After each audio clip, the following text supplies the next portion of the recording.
전시 축하드립니다. 예, 감사합니다.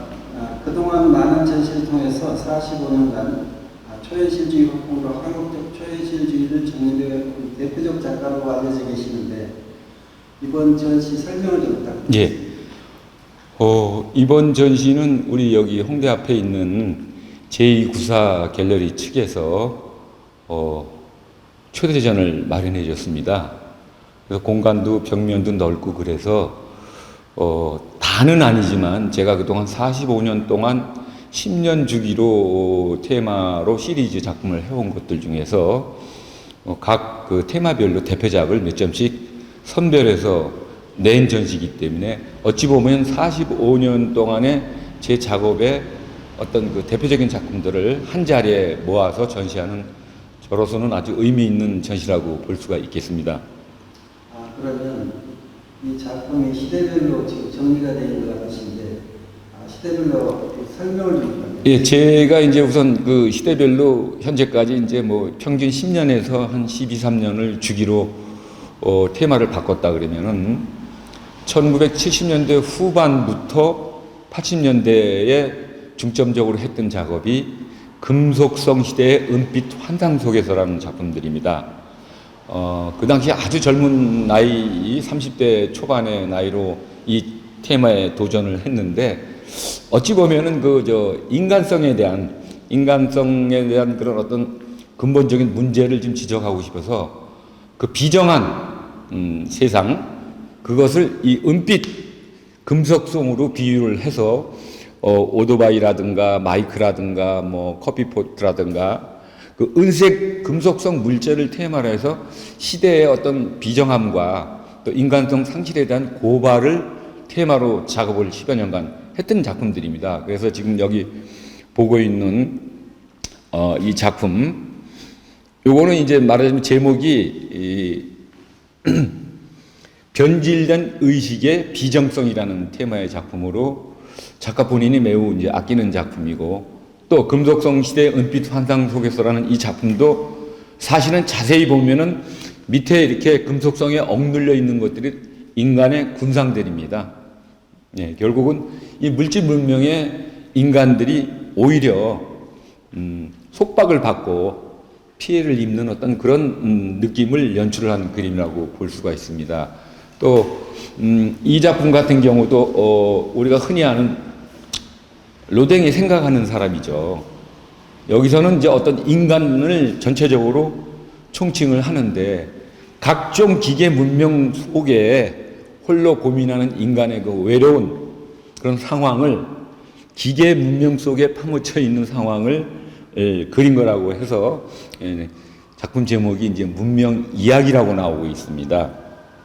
그리고 이 작품은 비정한 놀이라는 제목의 작품입니다.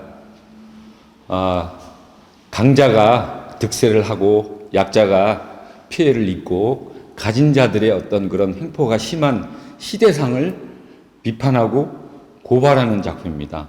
아울러 각종 매스컴으로 인한 그 어떤 초상권의 노출, 그 다음에 가진 자들의 횡포, 그 다음에 권력을 가진 사람들이 권력을 이용해서 약자를 괴롭히고 그러한 어떤 모순성에 대해서 제 젊은 생각으로 비정한 놀이라는 테마를 통해서 금속성이라는 그 테마를 사이사이에 넣어가지고 비정한 놀이라는 제목으로 이 작품을 완성을 했습니다. 어찌 보면은 이 시대의 어떤 사회상을 단면적으로 제 나름대로 묘사한 작품이라고 볼 수가 있겠습니다.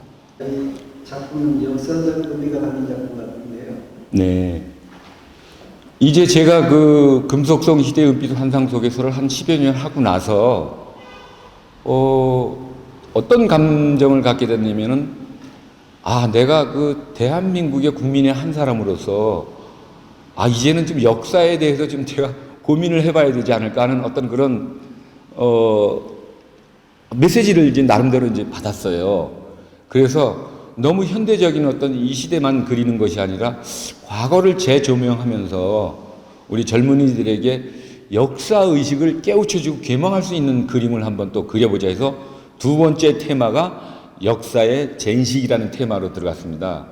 그래서 그 당시에 거의 초창기 때 작품인데 바로 우리 2조 500년에 마지막 황제였던 고종이라든가 대원군이라든가 민비 이런 역사적 인물들을 주제에 집어넣고 미래의 우리 사실 요 아이가 제가 저희 아들을 독립기념관까지 가서 제가 이렇게 모델로 삼았는데 이 가슴 아픈 역사 일제 36년의 그 식민지의 어떤 역사로 전철이 됐죠. 이제 이조가 망하면서 그러면서 아픈 과거를 겪고 지금 물론 또 분단이라는 아픔도 겪고 있지만은 역사에 대해서 우리 국민들이나 젊은이들이 의식이 조금 해이한 것이 아닌가 하는 나름대로의 어떤 소명의식을 갖고 역사적인 내용에 대해서 다시 제가 재해석을 하면서 초현실적인 기법으로 과거, 현재, 미래를 한 화면에 놓음으로써 역사의 문이라는 테마로 과거에는 좀 어두웠지만은 미래지향적으로 우리 대한민국이 무궁하게 발전할 수 있는 또다시 외국으로부터 침략을 당하지 않는 당당한 주권 국가로서 자리매김해야 되겠다는 의미에서 그린 작품이 이 역사의 문이라는 작품입니다.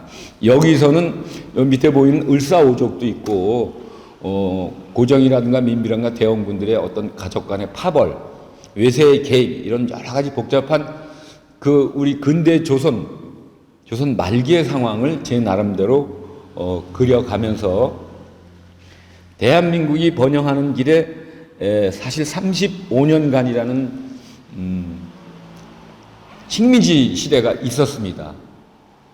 우리가 다행히 광복을 맞이해서 지금은 뭐 세계의 10대 강국으로 들어섰지만 어쨌든 저희가 미래지향적으로 당당한 세계 속에서 당당한 대한민국으로 계속 이어지게 나가기를 바라는 그런 어떤 희망이 담긴 작품이라고 할 수 있습니다. 그래서 제목도 역사의 문이라는 제목으로 타이틀을 했습니다. 지금 바로 옆에 작품은 신명성황후라는 작품인데요. 부제로 체인지 업 월드라는 부제를 달았습니다. 세상을 바꾸자는 얘기죠. 그 당시에 유행했던 그 이정현이라는 가수가 이런 패션으로 나와서 바꿔 하면서 여성의 나약함을 뿌리치고 강인한 여성으로 나가자는 그런 테마에서 아이디어를 얻었는데 사실 우리나라는 어머님, 할머님, 누님들의 그 한으로 점철된 역사적인 나라입니다. 6.25라든가 일제 36년 기간 동안 가족을 보살피고 또 남편들이 또 뭐 군인으로 또 출정을 한다든가 만주벌판에 독립운동을 하러 갈 때 결국 홀로 남아서 자식들을 키우고 나라를 지켜준 그 당사자들이 저는 이 나라의 어머님들이라고 생각을 합니다. 그래서 그 기다리고 기대하고 피난 다니고 전쟁을 겪고 아기를 업고 모유를 먹이고 이러면서 키운 세대가 지금의 젊은이들 아닙니까? 그래서 우리나라 여성들의 어떤 위대함을 강조하고 이제 여성관이 남전여비라는 여성관도 바뀌어야 된다 하는 의미에서 바로 이 작품을 제작을 하게 됐습니다. 이 작품으로 가면은 조금 이제 내용이 좀 다릅니다. 운영궁 별곡이라는 타이틀로 마마 아니되옵니다는 얘기입니다. 사실 우리 그 해방 이후 근대 정치사에서 국민들로부터 그렇게 추앙을 많이 받는 대통령이 좀 별로 없지 않는 것도 저희들 국민들 입장에서 굉장히 안타까운 입장입니다. 모든 대통령들이 공과가 있고 있겠지만은 국민들이 한 마음으로 어떤 역대 대통령을 다 같이 좋아하는 대통령이 없는 것 같아요. 물론 이제 정치를 하는 대통령들도 문제가 많기 때문에 제가 좀 훌륭한 대통령이 나왔으면 하는 바람에서 마마 아니되옵니다 이런 테마를 붙였는데요. 제가 이거를 그렸을 때가 1997년 8월 15일 날 그렸습니다. 그래서 운영궁에서 고종과 민비가 결혼식 하는 장면을 테마로 해서 역대 대통령들을 신하의 어떤 그런 모습에 기념사진을 찍는 얼굴 속에 집어 넣습니다. 그래서 이승만 초대 대통령부터 박정희, 전두환, 노태우, 김영삼, 김대중 대통령까지, 그 시대 대통령까지 이 화면에 집어넣고, 그 당시 세계 4대 열강, 클린턴 미국 대통령, 옐친 러시아 대통령, 일본 수상이요. 제가 이름이 갑자기 생각이 납니다. 그 다음에 중국의 강택민 주석. 이런 열강들 틈 사이에서 우리나라가 어떻게 살아남을 것인가 하는 의미에서 정치인들이 지금 정신을 차리고 올바른 대통령들이 나왔으면 하는 바람에서 역사의 재인식이라는 큰 시리즈 타이틀 안에 정치적인 어떤 이슈를 좀 다뤄본 조금 민감한 작품입니다. 이 작품이. 이 작품 같은 경우는 사이즈로 보면 크기로 보면 120호입니다.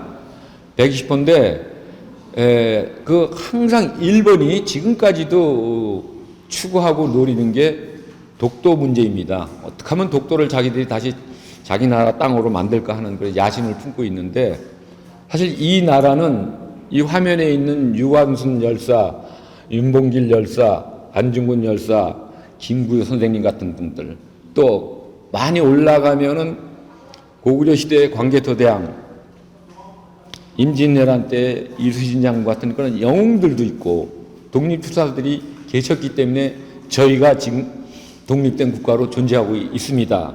그럼에도 불구하고 독도에 대해서 끈질기게 어떤 국제화 문제로 이슈화시키고는 그 일본에 대해서 완강하게 거부를 하면서 독도는 대한민국 땅이라는 것을 다시 한번 알려주기 위해서 제목 자체가 역사의 함성입니다. 이 먹구름 속에서 함성을 울려주고 있는 분들은 바로 독립선열들, 훌륭한 정치적인 그 열사들의 어떤 함성이라고 보고 있습니다. 여기서 이 작품에서 특이점은 바로 요 빨간 테두리를 두고 있는 요 모양의 첨탑인데요. 요것이 구조선 총독부를 김영삼 대통령이 철거를 했죠. 그 철거 당시에 제가 그 가림막을 제작 지휘를 했기 때문에 기억에 남았는데, 바로 요 첨탑을 우리가 역사를 잊지 않기 위해서, 과거를 잊지 않게 해서, 아픔을 잊지 않기 위해서 독립기념관에 따로 보관해 놓은 거로 알고 있습니다. 바로 이것이 조선 총독부의 도매 윗부분에 있던 첨탑으로 알고 있습니다. 그래서 제가 이 화면 속에 일본을 경계하고 독도를 우리가 지켜내야 된다는 어떤 사명감으로 역사의 함성이라는 제목으로 이 작품을 제작을 하였습니다. 자, 제가 좀 전에 그 독도 문제에 대해서 작품화시킨 역사의 함성이라는 작품을 설명을 했는데, 제가 그 조선 총독부가 철거될 때 한국미협 청년분과위원장으로 이 가림막을 맡게 됐을 때 저는 굉장히 운명적인 것이라는 아주 느낌을 받을 수밖에 없었습니다. 왜냐하면은 바로 그 조선 총독부가 철거되기 직전에 저는 이미 이 조선 총독부가 광화문을 막고 있는 거에 대해서 굉장히 불편함을 느꼈습니다. 개인적으로, 국민의 한 사람으로.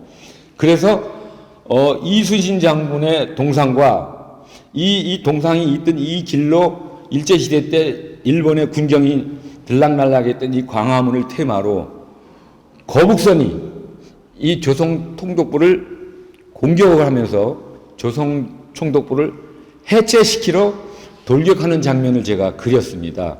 여기서 이 거북선이 그림자가 없는 것은 과거에 영적인 어떤 존재이기 때문에 보통 우리가 귀신은 그림자가 없다 그러잖아요. 그런 의미로 제가 그림자를 안 그렸는데, 이미 저는 이때 조선 총독부가 이순신 장군의 거북선이 다시 나타나서 이것을 파괴하고 해체하는 어떤 제 나름대로의 꿈을 꾸면서 이 그림을 그렸는데, 이 작품을 그리고 나서, 완성하고 나서, 전시하고 나서 바로 실제 조선 총독부를 해체하는 그 일이 생겼을 때 바로 그 가림막 그림을 제가 또 총 제작 지휘하는 그런 어떤 인연이 됐기 때문에 이 작품의 제목이 광화문입니다. 온갖 영역을 보고 지금도 광화문 한 자리에 서 있는 이 광화문이라는 테마로 일제 36년의 아픔, 그리고 우리의 미래지향적으로 조선 전국을 맡고 있는 조선 총독부를 당연히 해체하고 우리의 궁을 원상복귀를 해야 된다는 어떤 그 의미의 희망을 담은 이제 그림입니다. 사실 현실적으로는 지금 이제 제 꿈이 이루어졌다고 볼 수가 있겠죠. 예. 자, 이 작품은 이제 역사의 전식이라는 그 10년 주기의 그 테마를 시기를 훨씬 지나서 2018년 작품이니까 한 6년 정도의 최근작이라고 볼 수가 있습니다.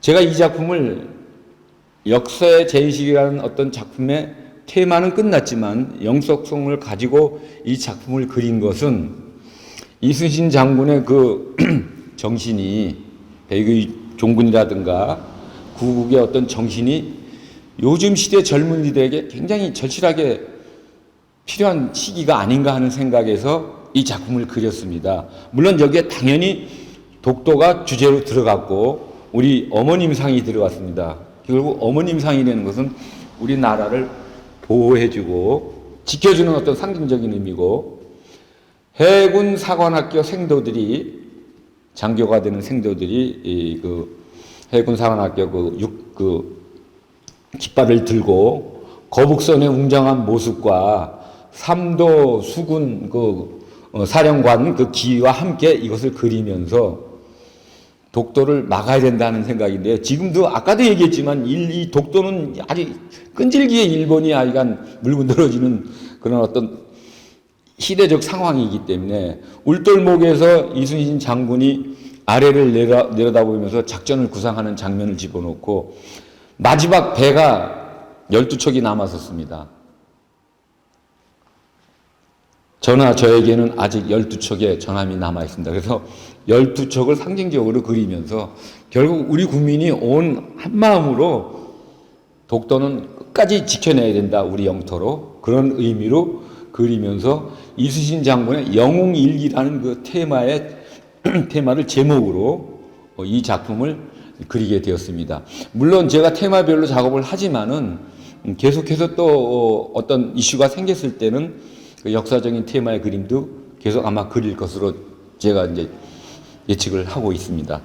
총체적으로 제 45년 화합을 어떻게 보면은 좀 축소해서 보여주는 전시기도 하지만은 45년 동안 4가지 테마로 했던 전시 작품 중에 출품작 만들었던 작품 중에서 전시 공간에 맞게끔 대표작들 몇 점만 제가 추려서 이번 전시를 하게 되었습니다.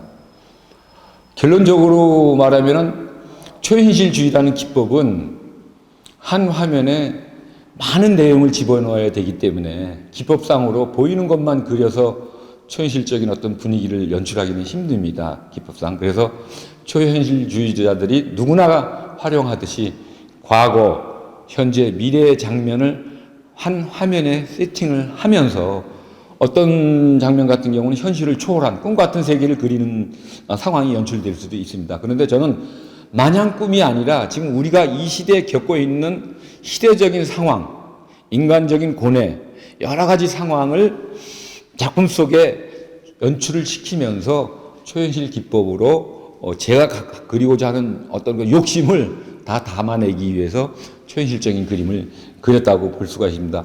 앞으로 제가 더 그리고 싶은데 무엇을 그릴 것이냐고 이렇게 질문을 한다면은 45년 동안 조금 무거운 테마로 그림을 그려왔기 때문에 제 자신도 굉장히 버거웠습니다. 그래서 어떻게 보면 생애 마지막 테마가 될 수도 있는 앞으로의 생애는 좀 자유스러운 종교적인 내용과 꿈을 주제로 한 내용, 그래서 좀 아름답고 인류가 평화스럽고 전쟁을 지향하고 모두가 행복하게 살 수 있는 그런 세계를 꿈꾸는 그런 내용을 주제로 해서 마찬가지로 초현실적인 기법을 활용을 해서 마지막 테마로 좀 자유스럽게 이제 그림을 그리고 싶은 게 제 욕심이라고 말씀을 드리고 싶습니다. 감사합니다. 네, 오늘 그 전시는 시대적으로 구분해서 전시를 설명해 주셨는데요. 우리 그 작가님께서는 감상자들에게 이번 시대적 전시를 통해서 어떤 메시지를 전달하고 싶으신가요? 간단히 얘기하면은 과거를 잊으면 안 된다. 역사를 망각하면 안 된다.